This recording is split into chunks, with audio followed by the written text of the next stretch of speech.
Usulan hak angket kecurangan pemilu 2024 yang bergulir di DPR sejak Selasa lalu belum gayung bersambut di elit partai. Para elit partai pengusung Ganjar Pranowo, Mahfud MD maupun Anies Baswedan, Muhaimin Iskandar belum memberikan respon menyambut usulan hak angket.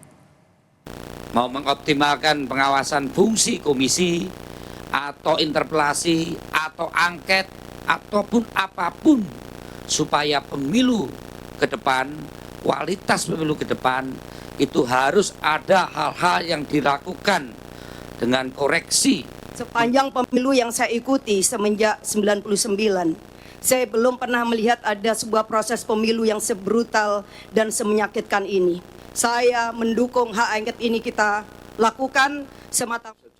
Di sidang paripurna DPR, politikus dari 3 fraksi PDIP, PKB, dan Partai Keadilan Sejahtera meminta hak angket tentang kecurangan pemilu 2024 khususnya Pilpres digulirkan.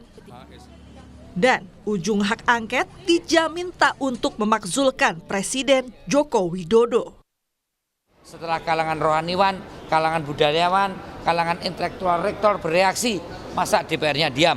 Maka usulan hak angket silahkan itu menjadi kajian usulan kawan-kawan DPR untuk digulirkan menjadi suatu mekanisme di dalam fungsi pengawasan.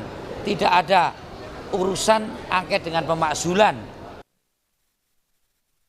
Tapi di tengah desakan kepada PDI Perjuangan memimpin pengguliran hak angket di Senayan, justru pimpinannya di DPR yakni Puan Maharani tidak hadir.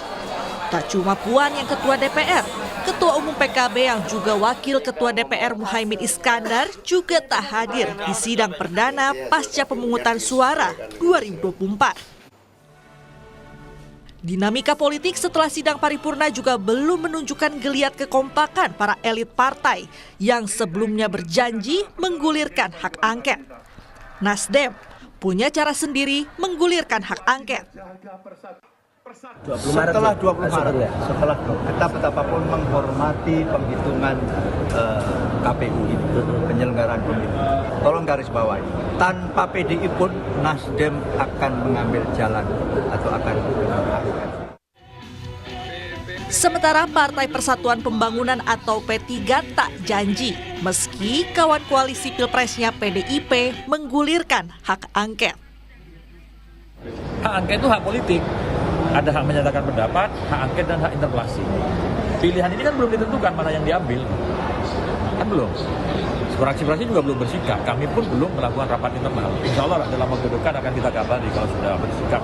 Karena anggota masih ngawal rekapitulasi suara di tingkat kabupaten dan provinsi. Supaya nggak hilang. Usulan hak angket memang sudah jadi tak hangat setelah di sidang paripurna Selasa lalu tak jadi perbincangan di masyarakat.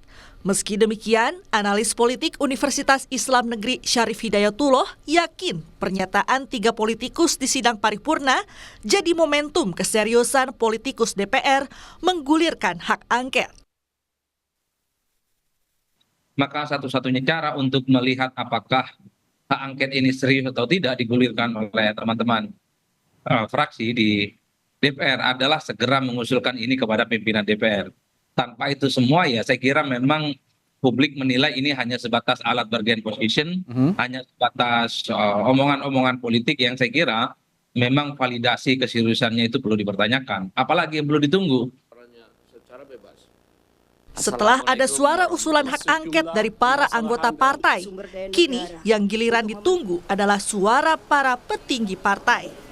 Di tengah senyapnya perbincangan hak angket di masyarakat, apakah komitmen 3 partai koalisi perubahan dan 2 partai koalisi Ganjar Pranowo Mahfud MD masih sama? Tim Liputan Kompas TV.